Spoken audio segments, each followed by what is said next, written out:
हरि कृपा मोटे कछु नवसाई जो कछु हरि कृपा मोटे कछु नवसाई। सर्वस्मरणीय जन जन के मानस स्मरण अर्थात गगन के चौकी सिखाए परमात्मा की परकार तत्वों में मंचासी पूज्य आप लोगों के जाने माने श्रद्धेय स्वामी मोती बाबा एवं इनके हर क्षण हर घड़ी हर पल खबर लेने वाले आप तमाम धर्मानुरागी सज्जनों माताओं तथा भक्तिमती रक्षिता बहनों, इस सप्ताह ज्ञान शिविर में अपना महत्वपूर्ण समय देने वाले साधक वृंद, सभाओं के हृदय में सदा सर्वदा रमण करने वाले अनंत परमात्मा सद्गुरु को नमन। अभी आप लोग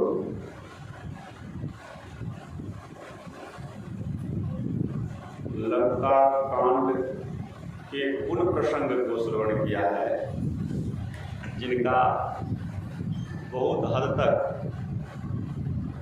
आप लोग उसका दर्शन करने की ख्वाहिश नहीं रखते। नहीं, लंका कहेंगे बाबा लंका कांड जहाँ बोल दिया जाता है तो लंका बन गया, तो समझ लीजिए इतना कहना है कि बस कुछ समझने के लिए कि नहीं है। लेकिन लंका कांड की जो चर्चा है वो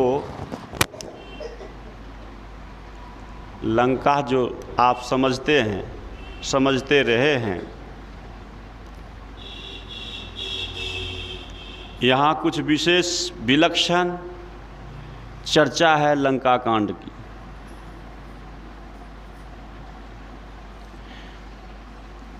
इसमें बहुत सारी भ्रांतियाँ फैली हुई है, लेकिन गुरु महाराज सार सटीक लिखे हैं, इसीलिए मूल ध्येय है लंका को समझने के लिए और अवध को समझाने के लिए और राम को समझने के लिए और रावण को समझने के लिए। इसीलिए सार सटीक राम को समझिए, रावण को भी समझिए। अगर रावण को समझ लीजिएगा तो राम को भी समझने के लिए बहुत हद तक आपका सफलता।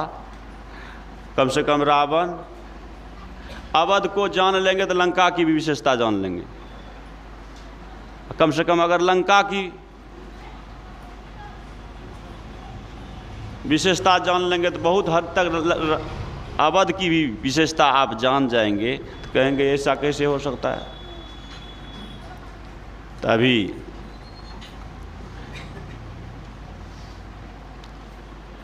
तो सीधे शब्दों में कहेंगे अवध क्या है।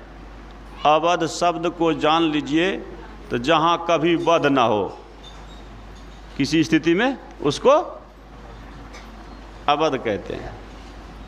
और अवध के संबंध में अवध कहाँ होता है, स्थान वो कहाँ है जहाँ पर वध की वृत्ति समाप्त हो जाए पहुँचने से।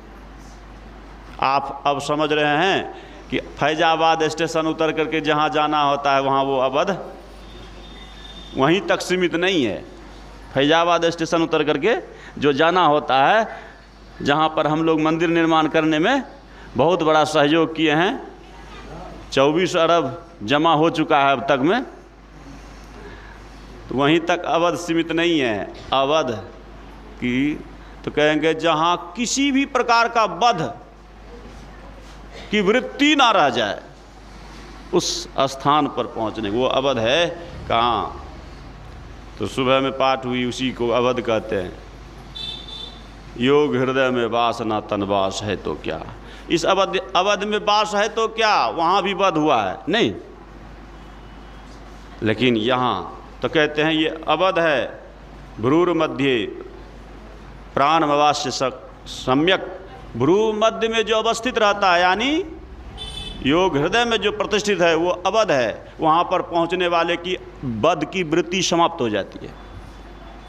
किसी भी प्रकार से किसी को कष्ट पहुँचाने की उनके स्वभाव में नहीं होता है। ये अवध हो गया। अब लंका तो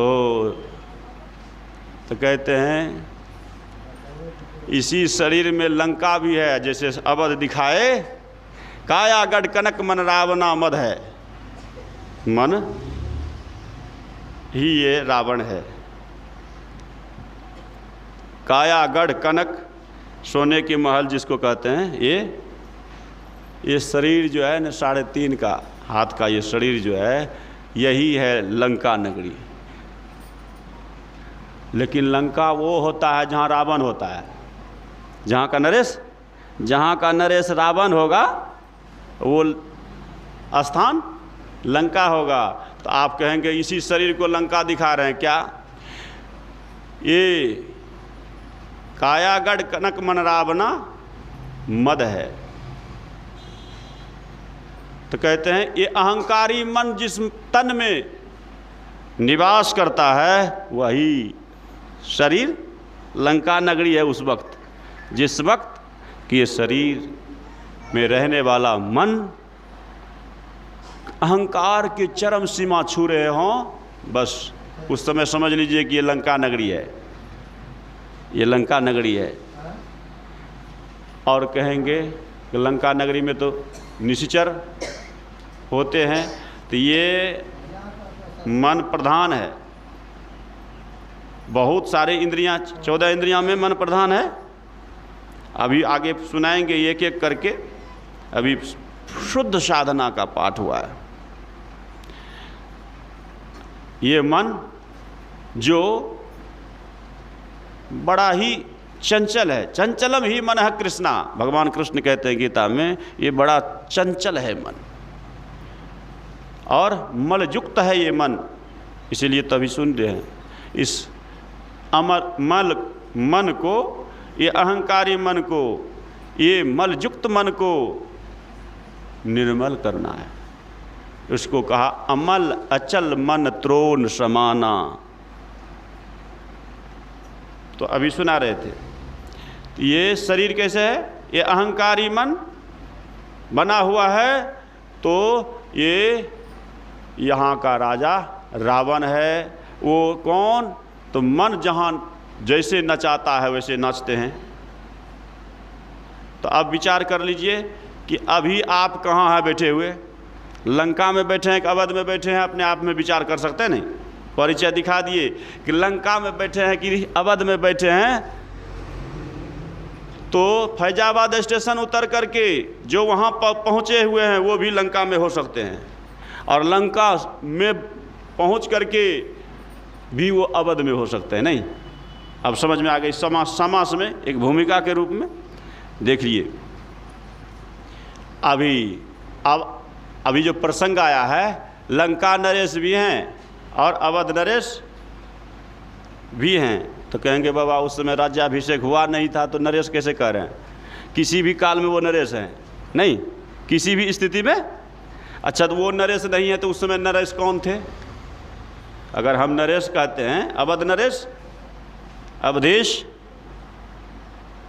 राघवेंद्र सरकार को अगर कह देते हैं तो कोई अतिशयोक्ति नहीं होगी। भले राज्याभिषेक हो ना हो, हम भावनाओं से राज्याभिषेक देख पा रहे हैं। क्यों? इसलिए कि उनको अभिषेक होना था तो दूसरे का हो गया क्या? उनका नहीं हुआ तो दूसरे का हुआ? नहीं हुआ था। जब दूसरे का नहीं हुआ था तो वो मनोनीत थे तो वही राजा हो रहे। तत्व रूप में कथाओं में आ रहे हैं। अभी कथाओं के माध्यम से आपको पहले विषय को प्रदर्शित कर रहे हैं कि जब उनकी राज्याभिषेक हुई नहीं तो दूसरे की भी नहीं हुई, तो जो मनोनीत रहे वही मान लेते हैं। मान लिया जाए तो कोई अतिशयोक्ति नहीं होगी। तो अवध नरेश और लंका नरेश, लंकेश, अवधेश और लंकेश दोनों का अब आमना सामना होने वाला अंतिम निर्णायक युद्ध दोनों का। तो जब आमने सामने हो गए तो देख करके अधीर हो गए। कौन? विभीषण भैया। नहीं, देखिए हे भगवान, हम तो इस पक्ष में आए हुए हैं एन केन प्रकार बहुत तरह से, लेकिन लगता है कि क्या होगा क्या नहीं होगा, क्योंकि उसके मन में जो भावनाएं बनी वो भावनाओं को रोक नहीं पाए, अपने हरास को निकालने लग गए। क्योंकि इतना बड़ा दुर्जय शत्रु संग्राम में हमारे राघवेंद्र सरकार उतर गए हैं, वो इतने साजबाज से सुसज्जित हैं, अस्त्र शस्त्र से सुसज्जित हैं, रथ पर सवार हैं, इनके पांव में जूते तक नहीं है। ये कैसे संग्राम करेंगे और विजयी की कामना कैसे की जा सकती, कल्पना कैसे की जा सकती है। इस भावनाओं से वो आवेशित होकर के अपनी भावनाओं को व्यक्त करने लगे। क्या कहे? सुनहु। ये जब सारी भावनाओं को जब व्यक्त कर दिए तो भगवान कहते हैं कि देखिए हमारी जो भी प्लानिंग है वो तो ठीक है, लेकिन सामने वाले हम कितने प्लानिंग बना रखे हैं और कहाँ तक सफलता की ओर बढ़ेंगे वो तो हमारा विषय है, लेकिन हमें चाहने वाले सामने में जो है वो बेचैन हो, वो परेशान रहे, तो वो भी विजयी हमारा किस काम का। तो हमें चाहने वाले हमारे श्रद्धालु वो परेशान है तो उसकी परेशानी भी हल करना पहली प्राथमिकता होती है। इसलिए उनकी भावना, क्योंकि बड़े बड़ाई ना करें, बड़े अपनी बड़ाई नहीं करते हैं, लेकिन अगर मुसीबत आ जाती है, कभी कभी धर्म संकट हो जाता है, कुछ बोलना पड़ता है अपने बारे में, तो वो मर्यादित बना करके बोलते हैं, सांकेतिक शब्दों में बोलते हैं, डायरेक्ट नहीं बोलते हैं। वह यह भी कह सकते थे, कायल चिंता करते हैं मेरे दोस्त, मेरे मित्र, सखा जो शब्द के, आप चिंता मत कीजिए, मेरे साथ सारी व्यवस्था है, मैं चतुर्भुजी हूँ, मैं ये हूँ, मैं वो हूँ, सीधा कह देते, काम चल जाता। लेकिन वो कहना था नहीं, क्योंकि सबको यश देना था। तो वो सांकेतिक शब्दों में कहते हैं, सुनहु सखा कह कृपा निधाना, जेहि जय हो यशो चंदन आना। आप जिस जय पराजय की चिंतन कर रहे हैं सखा, सुनहु सखा, हे मित्र, ए मेरे दोस्त, जिस जय विजय पर आप विचार कर रहे हो वह जय विजय समझ में आना आपके विषय से बाहर है, आपके दिमाग से बाहर है। भाव है ऐसा, मैं समझाता हूँ आपको, मैं संकेत करता हूँ, थोड़ा विचार कर लो मेरे दोस्त। सखा शब्द है ना, उसको सखा का अर्थ दोस्त ही होता है। तो बोले जिस रथ से, जिस शक्ति से, जिस अस्त्र और शस्त्र से विजय होती है, वो अस्त्र शस्त्र रथ और वो व्यवस्था कुछ और ही है। जो जिस आँख से देख पा रहे हो मेरे दोस्त, वो इस आँखों से देखने वाला शक्ति नहीं है। वो अस्त्र शस्त्र इस आँखों से नहीं देखा जा सकता है, और देखा भी जा सकता है तो कहते हैं वो विवेक की चक्षु से बहुत हद तक देखा जा सकता है। विवेक चक्षु से, इस चर्म चक्षु से नहीं, ज्ञान की दृष्टि से देखा जा सकता है। तब वर्णन करते हैं वो शूरवीर दिख रहा है, लेकिन शूरवीर में जो जो गुण होनी चाहिए उस गुण पर भी अवलोकन करो। हम जिस वेश में दिख रहे हैं, ये वेश बहुत मायने नहीं रखता है, लेकिन कहेंगे बहुत मायने नहीं रखता है तो इतने पहन करके पूजनीय क्यों है? हाँ, बहुत मायने रखता है। जब इनके अर्थों में वो अवस्थित है, कौन? धारण करने वाले इन अर्थों में अवस्थित है, तब उसी तरह से वो जिस स्थिति में, जिस रूप में अवस्थित है, उसमें जो जो गुण होने चाहिए वो गुण पर विचार करो। सौरज धीरज तेहि रथ चाका, कहते हैं शूरता धीरता। शूरता और धीरता क्या है? जिस रथ पर, पहले रथ का वर्णन करते हैं, देखिए सौरज धीरज, यही ना है। सौरज धीरज तेहि रथ चाका, सत्यशील दृढ़ ध्वजा पताका, रथ का वर्णन कर रहे हैं। जो रथ रणभूमि में दौड़ करके विजय दिलाने का सामर्थ्य रखता है, वो क्या है? तो देखिए वो रथ, शूरता और धीरता किसको होता है? शूरता धीरता किसी गाड़ी के पहिए चक्के में होगा? होगा? नहीं होगा ना। कहेंगे वो काष्ठवत है, फिर उसमें शूरता धीरता का क्या लेना देना है? सौरज धीरज तेहि रथ चाका। रथ में दो पहिए होते हैं, नहीं, दो पहिए होते हैं, चक्का। ये दो पहिया क्या है? कहते हैं शूरता और धीरता। तो शूरता धीरता किसको होता है? उस वीर योद्धा को दौड़ने में, यानी युद्ध के मैदान में शूरता तो होनी चाहिए, यानी ताकत उसकी विलक्षणता होनी चाहिए, लेकिन उसके साथ साथ स्थिरता बहुत ज़रूरी है। जैसे देखिएगा, कहेंगे इस शूरता और धीरता, धीरता है स्थिरता, गंभीरता नहीं।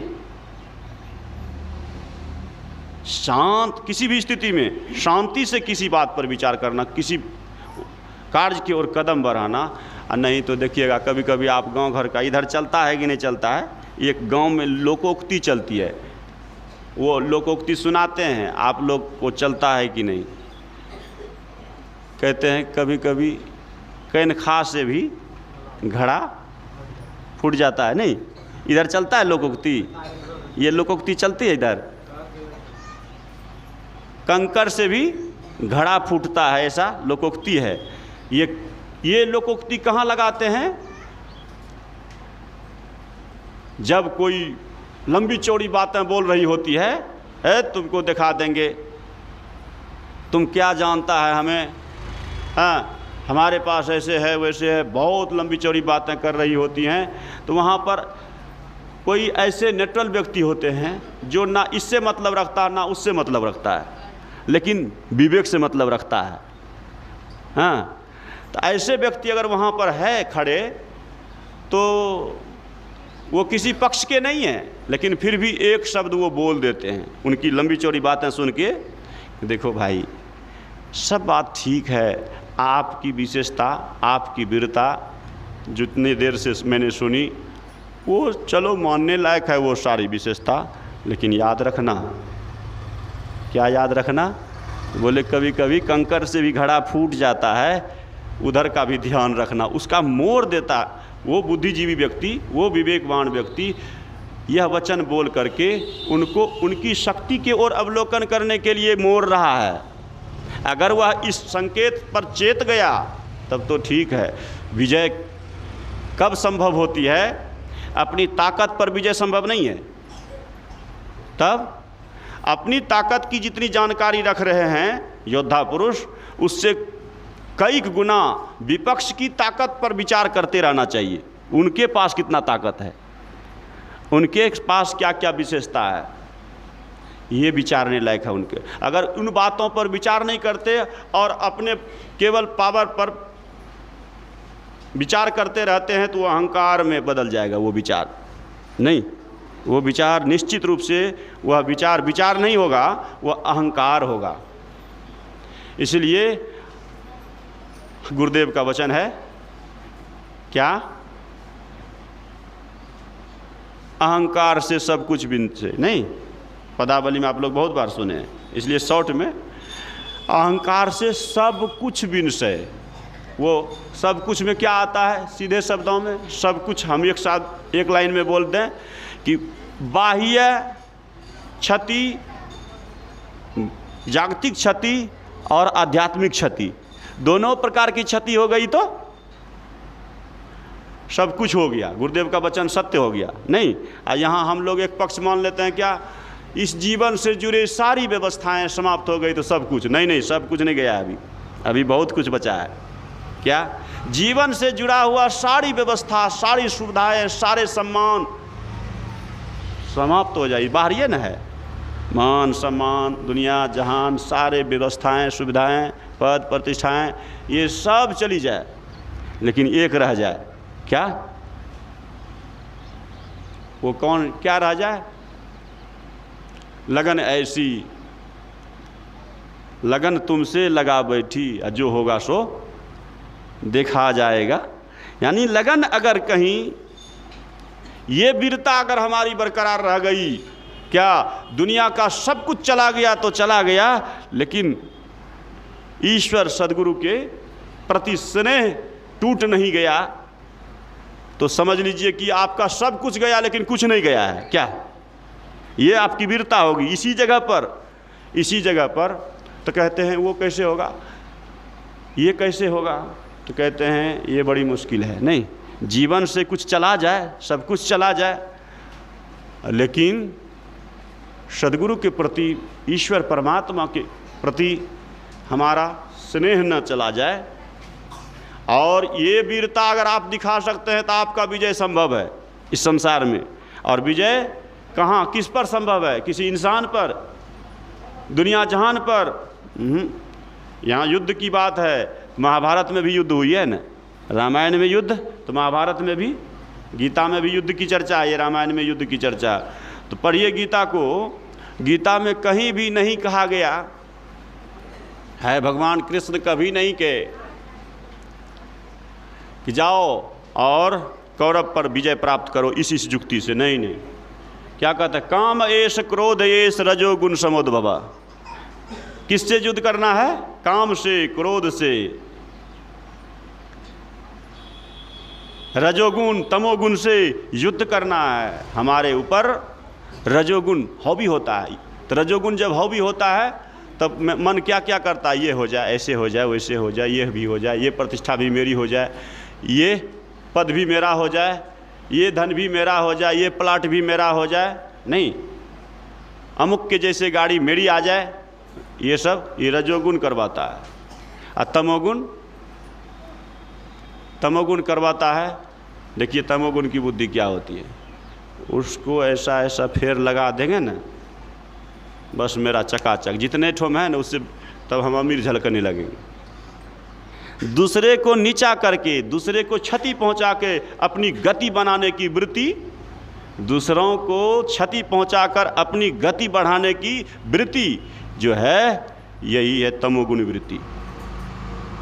उस समय समझ लीजिए, दूसरे को नीचा दिखाना, दूसरे को क्षति पहुंचाना, दूसरे के प्रति द्वेष भाव को उद्भव होने देना, ये तमोगुण वृत्ति का काम है। और ये सुन लीजिए, ऐसी वृत्ति जिस समय हमारी चल रही है, आपकी चल रही है, वो व्यक्ति कहाँ है? ना ही तो लंका में है, ना ही तो अवध में है। वो कहाँ है? तो वो नरक के द्वार पर है, क्योंकि लंका में रहने वाला कोई नरक नहीं गया है। कान खोल के सुन लीजिए, अवध में रहने की वाले की तो बातें छोड़ दीजिए। तो वो ना ही लंका में है, ना ही अवध में है कहाँ? तो इसी मानस के माध्यम से जान लीजिए कि वो नरक के द्वार पर है, चाहे वो बाबू हो कि बाबा हो। ऐसी वृत्ति देख लीजिए तो वो नरक के द्वार पर है। कौन? काम क्रोध मद लोभ कहाँ नाथ नरक कर पंथ। ऐसी मानस में आप लोग बहुत बार सुने होंगे, केवल मैं याद दिला रहा हूं। काम क्रोध मद, मद मतलब अहंकार, काम मतलब वासनाएं। काम क्रोध, क्रोध में हम आग बबूला हैं। जिस वक्त वो बाबू हों या बाबा हों, वो लाल में हों या उजला में हों, माई हों या भाई हों, हाँ जो हों, चाहे वो बड़े पद पर हों, पढ़े लिखे हों या अनपढ़ हों, वो डायरेक्ट कहेंगे खबरदार। आप कह सकते हैं मर्यादा में बाबा, डायरेक्ट। आप एक शब्द भी नहीं जानते हैं बोलने के लिए, अच्छे प्रवचन पद पंक्ति नहीं जानते हैं, आप हाथ जोड़ करके कह देंगे कि बाबा आप क्यों नरक पर दौड़ रहे हैं, नरक के द्वार पर दौड़ रहे हैं, यानी नरक के रास्ते में क्यों दौड़ रहे हैं। अगर सही में बाबा को थोड़ी भी बुद्धि ठिकाने पर होगी, थोड़ा भी अगर संत मत के ज्ञान से मतलब होगा, उस समय खामोश हो जाना पड़ेगा उसे। एक शब्दों में आप पंक्ति नहीं जान रहे हैं, मानस की पंक्ति नहीं जान रहे हैं, लेकिन आपके ऊपर अगर आग बबूला हो रहा है, क्योंकि बाबा लोग बहुत ऐसे भी होते हैं, बाबू भी होते हैं। ये नहीं कि हम इसी एक पक्ष को बोलेंगे तो गड़बड़ हो जाएगा। बाबा लोग खाली बाबू लोगों पर बोलते हैं, अपने को बीच में रखना चाहिए नहीं, अपने समाज को भी, केवल गृहस्थ समाज पर नहीं, विरक्त समाज को भी बीच में रखेंगे। अगर हम आग बबूला और ए सूत्र लग रहा है तो आप निवेदन पूर्वक भी कह सकते हैं, क्योंकि बड़े लोग हैं, कुछ भूलें हो रही है फिर भी आपसे विशेष हैं, लेकिन हाँ, भूलों को याद दिलाना उस जगह आपका भी कर्तव्य बन जाता है कि बाबा साहब सर जो भी हैं आगे वाले पात्र, कह सकते हैं कि आपको हम नरक के रास्ते से खींच लेना चाहते हैं, इधर थोड़ा इधर सुनिए ना। बोले क्या हम नरक में हैं, हम नरक के रास्ते पर दौड़ रहे हैं। बाबा वो जो है तमतमा के बोल देगा, प्रवचन देने वाले भी उस समय बोल के देखिएगा, कभी थर्मामीटर लगाइएगा, हम बता रहे हैं, बोल के देखिएगा, तमतमा के बोल देंगे। तो उस समय कहेंगे कि हम सुने हैं बाबा, याद कीजिए ना, हमको याद नहीं है। रामायण की पंक्ति में ऐसा सुने हैं, क्रोध काम आदि में जब वो परेशान हो रहे हों तो लगता है, भले ठेठी में बोलिए उनको, कोई बात नहीं है, हिंदी में नहीं बोले, बाबा एना जो सुनने अच्छी हम सत्संग में, काम या क्रोध या लोभ आदि में जे इंसान दौड़े छे वो नरक के द्वार पर, यानी नरक के मार्ग पर दौड़ रहल छे। आपने वहने लागले हमरा ऐला करके बाबा देखिए, ये आप अपने ठेठ भाषा में भी बोलेंगे, बोलचाल की भाषा में भी, तो बात वही है ना, लच्छेदार शब्दों में बोले नहीं बोले तो भी। तो ये कहते हैं वहाँ गीता में भगवान कृष्ण कहते हैं काम से लड़ना है, क्रोध से लड़ना है, लोभ से लड़ना है आदि। तो विचार कीजिए, अगर उनसे विजय प्राप्त कर, इससे लड़ना। इसीलिए आप सुबह में गा रहे थे ना, आओ वीरो मर्द बनो अब जेल तुम्हें। मर्द कहाँ बनना है, सुबह मर्द की चर्चा कर रहे थे, हाँ, कि मर्द बनना है तो इसी युद्ध के मैदान में, इसी क्षेत्र में, यही है समर क्षेत्र, आसन लगा के जब बैठना है। तो कहते हैं यहाँ शूरता और धीरता, योद्धा है, ज्ञान है। शूरता और धीरता ये क्या है, रथ के वर्णन कर रहे हैं। ये हमको है सो नहीं कर रहे हैं, क्या कर रहे हैं, हमको है ये नहीं कह रहे हैं। जिस रथ पर सवार होने से विजय होती है उस रथ का वर्णन सुना रहे हैं। सौरज धीरज तेहि रथ चाका, शूरता और धीरता। तो सीधे शब्दों में समझें कि जिसके पास शूरता है यानी ताकत है लेकिन धैर्य नहीं है, वो ताकत कामयाबी नहीं होता है। आप ऐसा देखे होंगे क्या, दौड़े दौड़े गया, उसके साथ बड़ी बड़ी शक्ति, बड़े बड़े आर्म्स, हथियार, राइफल है, और उधर से जो है बगल में सेट होकर के रहा। आजकल के ज़माने की भाषा बोल रहे हैं, राइफल वाला शब्द आज के ज़माने का। अब बगल में जो गंभीर लोग है, होशियार लोग है, वो छुप के रहा, और वो दौड़े चला, हमारे सामने कौन आएगा, चल दिया, वो लेके दौड़ गया। और वो जो है वो गंभीर लोग, अस्थिर लोग बगल में छुप के रहा, छोटके हथियार से शूट कर दिया। जो हथियार की उसके सामने में कोई मायना, अभी बोलना पड़ेगा ना, हथियार की चर्चा अभी आई है तो अस्त्र शस्त्र है ना, तो आज के ज़माने का भी हथियार का चर्चा हो गया, उस ज़माने की चर्चा है। वहाँ एक एक शब्द, एक एक अस्त्र का नाम आया है। तो अभी भी अभी वाले शब्दों को भी ऐसा हमने सुना भी है, देखा भी है। एक व्यक्ति थे, कहाँ, हम जहाँ रह रहे हैं वहाँ के पास में ही फुलौत गांव पर एक बाज़ार पड़ता है। 3 आदमी को एक ही बार वो लाठी से थे, और उसके पास बंदूक था, और 3 आदमी को एक ही बार लेकर के उठा के पटक दिया, बच्चे के तरह से उठा के पटक दिया। और जनार्दन यादव नाम था, और उसको जो है पटक दिया, फिर उसको भगा दिया, जा भागो। और वही बंदूक के लाठी से जैसे नहीं मारते हैं, उस तरह से बंदूक का नाल पकड़ करके वैसे मारता था। अब बताइए कि वो इसलिए कि ताकत में भी कमज़ोर है, हमारे हथियार के सामने में भी बेचारे कमज़ोर हैं, इसको क्या मारेंगे, ऐसे धमकाएंगे ना, ऐसे ऐसे करेंगे ना, वो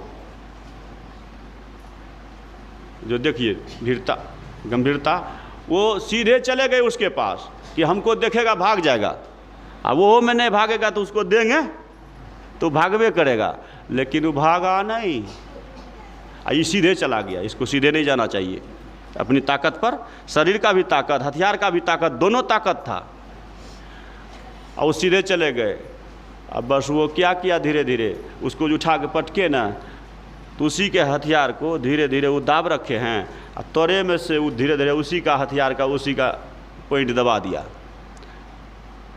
पॉइंट दबा दिया, ऐसे थोड़ा नाल उसके पेट तरफ सटा दिया, गोविंदाई नमः वहीं पर हो गया उसका। वो तरे में है, कौन है जिसको दाब रखा है, वो तरे में है, और ऊपर वाला का गोविंदाई नमः हो गया, राम नाम सत्य। तो ये देखिए कैसे हो गया, सर्वशक्ति होते हुए भी रक्षा हुई। क्यों, उसको समझना चाहिए कि उधर वो किस सोच से आए हैं, हम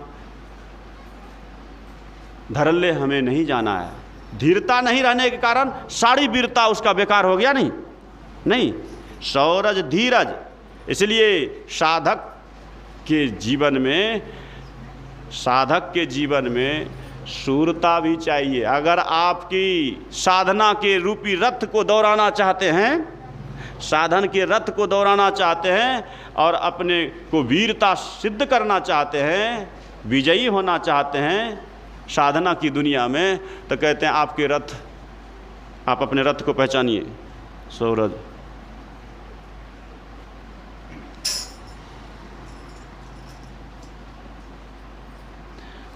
तो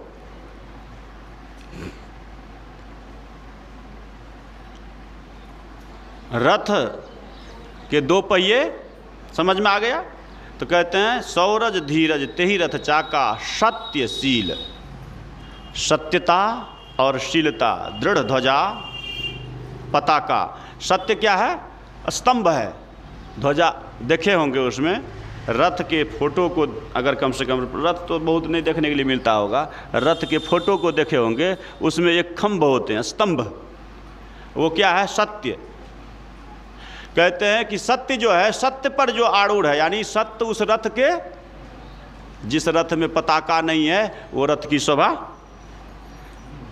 जिस जीवन में सत्यता नहीं है, जिस जीवन रूपी रथ में सत्यता नहीं है, तो ध्वजा का फिर, पताका का फिर कोई कल्पना मत कीजिए। तो कहते हैं सत्य जो है वो दृढ़ स्तंभ है, और उसके ऊपर में देखते हैं पताका, कपड़े का पताका ऐसे फहरता है। जो सत्य पर दृढ़ रहेगा तो निश्चित रूप से उसमें शीलता का मजबूती होगा। नहीं, पंचशीलता का पालन वो कर सकेंगे, पंचशीलता का पालन वो कर सकेंगे। तो कहेंगे अगर सत्य को पकड़ ले मजबूती से, बाकी धीरे धीरे उसके सारे दुर्गुण गायब होने लगेंगे। तो कहेंगे ऐसा कैसे होगा बाबा? तो एक गुरुजी गए थे, घूमते घूमते महात्मा एक भक्त के पास जब गए तो देखे, बड़ा सेवा सत्कार किया, भोजन पानी कराया, घूमते घूमते पहुंच गए। तो लेकिन वो क्या था जानते हैं? वो चोर की नगरी थी। और उसी चोर नगरी में महात्मा पहुंच गए। बोला कि ऐ वत्स, अरे कुछ भोजन पानी कराओ। बोला ठीक है बाबा, कराते हैं। और उसको पता नहीं है कि नामी गामी सीनियर चोर है ये। हाँ, तो वो चोर को लगा कि बड़ा सौभाग्य है भाई, ये बाबा लोग आए हैं हमारे पास जिसका कि कोई ज़रूरत नहीं है यहाँ, लेकिन कैसे पहुँच गए, चलो ये हमारा सौभाग्य है। चोर में भी सद्भाव होता है। तो कहते हैं उसका बहुत सेवा सत्कार किया महात्मा, बाद में खुश हो गए। अंत में सेवा सत्कार से खुश हुए तो बोले कि जब दान दक्षिणा देने लग गए, विदाई करने लग गए, बोले कि आपका परिचय नहीं जाने भक्तराज। बोला कि परिचय मत नहीं जानते तो मत ही जानिए। बोले कि क्यों? बोले कि जानिएगा तो फिर घृणा हो जाएगा, फिर आप जो खाए पिए हैं वो मुश्किल हो जाएगा, आपको पचाना, खाया पिया वो पचाना मुश्किल हो जाएगा। बोले कि सो क्या बात है? तो बोले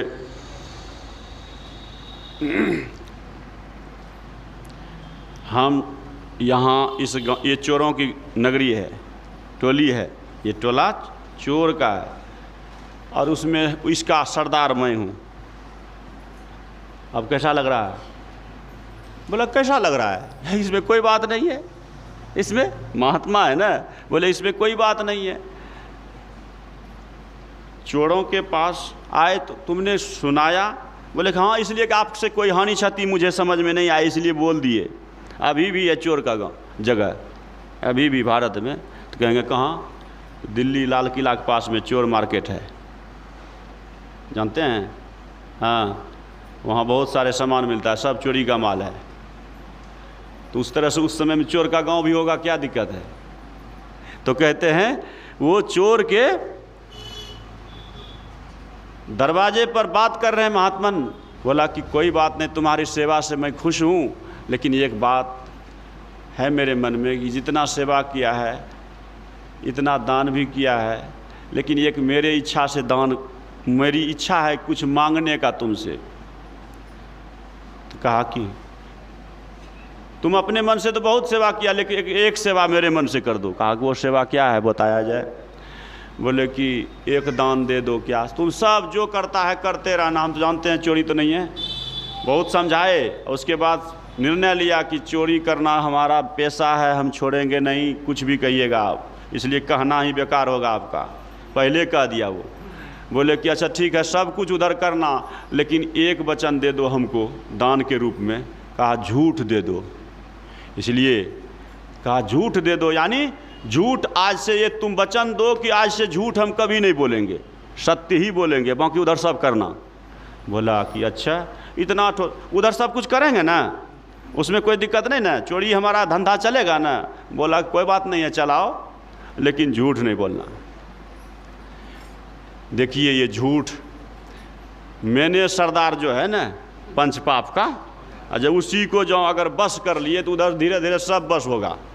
लेकिन ये सरदार पर ही सब नाचता है, इसलिए गुरुदेव ने भी सरदार माना है झूठ को।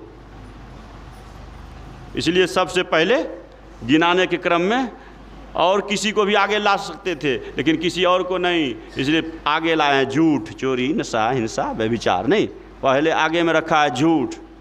झूठ इतना बड़ा थैला है कि दुनिया का सब कर्म करके आ जाइए या झूठ रूपी थैला में डाल दीजिए, हट जाएगा। क्या हट जाएगा? हम नहीं किए हैं, क्या प्रमाण है? हम नहीं किए हैं, ये थैला, झूठ रूपी थैला। तो इसीलिए कहते हैं सत्य, वो सत्य बोलना स्वीकार कर लिया, कहा कोई बात नहीं, हमारा धंधा चलबे करेगा तो हम आज दिन से झूठ नहीं बोलेंगे। ठीक है, आपसे आपके पास हम संकल्प करते हैं, आपको झूठ दे दिए, आज दिन से सत्य स्वीकार लिए हम। बोले तो आप लोग कथा बहुत बार सुने हुए होंगे इस कथा को। एक राजा के यहाँ गया चोरी करने के लिए, रास्ते से सब बात सत्य बोलता गया। कौन है जी? चोर हैं। समझ गया उसका विपरीतार्थक भाव। इसी तरह से करते करते सारे दरवाजे पार करके वहाँ से जो माल लेना था ले करके निकल गया। फिर उधर से जो सामान लेकर आया तो वही बोला, तो उसका उल्टा अर्थ लगाया उन लोगों ने। निकल गया कुशलतापूर्वक, निकल गया। माल जब सुबह में पता लगा कितना माल गायब हो गया, और सब पूछता है तो सबको बोलता है यही बात, हाँ ऐसे ऐसे एक आदमी आया था, बोला हम चोर हैं। हम सोचेंगे चोर कहीं अपने बारे में बोलता है, हम चोर हैं। इसी भाव से हम सब कोई छोड़ते गए। बोला कि इतना कुशल चोर, इतना सीनियर चोर, ईमानदार चोर। राजा को भी लगा इतना ईमानदार चोर कि सब कुछ बोलते गया सही सही, और चोरी करके चला गया। फिर सूचना निर्गत किया गया, उस चोर को बुलाया गया, सूचना के आधार पर आया कि ऐसे ऐसे बात है, इनाम रखा गया। तो उसको फिर वहाँ पहुँचे और वहाँ जा कर के रखा। वहाँ फिर वही बात, बोला क्या जी चोरी किया है तुमने? हाँ वो चोरी किए हैं। कब किया है? सारा हिसाब बताया, शॉर्ट में समझते जाइए। सारे हिसाब बताए। अब बस कहा कि जब तुम चोरी किया, गश्ते जा रहा है, उस समय भी सही है बोला, और फिर सामान देने के लिए भी आ गया है, तो तुम चोरी क्यों करता है? और चोरी करता है तो तुम बताते क्यों जाता है? बोला कि बस कल ही की बात है, देख लीजिए। वो कहते हैं महाराज एक कमी घुस गया है, कल से हमारे में एक कमी घुस गया है। बोले कमी क्या घुस गया? बोले ये हमको बोलने की आदत पड़ गई कल से। बोले कल से कैसे? अब कल से हम झूठ नहीं बोलते हैं, कल से हम झूठ बोलना छोड़ दिए। क्यों? बोले एक बाबा जी आए थे, उन्होंने बड़ा मेरे साथ जो बहुत तरह से बातचीत हुई, हाव भाव हुआ, सेवा सत्कार उनका हमने किया, और वो हमको वचनबद्ध करवा दिए कि अपना पैसा रोजगार करो, लेकिन सत्य को पकड़ लो, झूठ बोलना छोड़ दो। उसको हम वचन दे दिए हैं। भला बताइए कि संत महात्माओं के सामने में हमने वचन दिया है, अब उसको हम बदल नहीं सकते हैं। बोले वाह ये ईमानदार चोर। तो राजा बोले कि तो ये हम तुम्हारा पैसा है इसलिए नहीं, इसीलिए तो उसको जो है ना, बोला कि क्यों करते हो? तो रोजी रोटी है मेरा। तो बोले तुमको सारी व्यवस्था हो जाएगी तब, सुविधाएं मिल जाएगी तब तो चोरी नहीं करेंगे। फिर रोजी रोजगार के लिए ना चोरी करते हैं। बहुत सारे सामग्री दिए। उस दिन से उसका उधर सब छूट गया एक सत्य ने। इसलिए सत्य जो है, सत्य पथ बहुत ही दुरुस्त पथ है। इसलिए सतपथ के पथिक जो बन जाते हैं, ये बड़ा फिर आगे ध्वज फहरेगा। राजा भी उसके सामने में, राजा की संपत्ति भी आ गई, नहीं आ गई, राजा भी उसको श्रद्धेय मान लिया कि वाह कमाल का इंसान है ये हमारे राज्य में, कि संत महात्माओं के वचन जो दे दिए उस पर अडिग है, और इनको व्यवस्थाएं मिल जाए, इनको सुविधाएं मिल जाए, इसका सही मार्गदर्शन और मजबूती से हो जाए, तो फिर इसको, इसलिए कहा गया है कोई भी अक्षर मंत्र विहीन नहीं है, और कोई भी वनस्पतियाँ औषधीय गुण विहीन नहीं है। किसी शास्त्र ने कहा औषधीय गुण विहीन नहीं है, और कोई भी इंसान बेकाम नहीं, बस योजकस तत्र दुर्लभ। कहते हैं योजक का ही अभाव है। कोई इंसान अगर बर्बादी के पथ पर सतपथ से भटके हुए दिख रहे हैं तो समझ लीजिए उस इंसान का दोष नहीं है, बस योजक का अभाव है, मार्गदर्शक का अभाव है। बशर्ते वो इंसान को अगर सही मार्गदर्शक मिल जाए, सही निर्देशक मिल जाए, तो वो कुछ भी बन सकता है। ओहो, तो सही योजक मिल जाए तो सब काम पूरा हो जाएगा। तो 40 ही दिए थे, 6 मिनट बेसी हो गया, समय है ध्यानाभ्यास का। तो अभी इसका वचन यहीं हम पूरा करते हैं और आगे आप बाबा के माध्यम से मार्गदर्शन पाएंगे। अपनी वाणी पर यहीं विराम देते हैं। एक बार श्रद्धा और प्रेम से बोलिए श्री सद्गुरु महाराज की।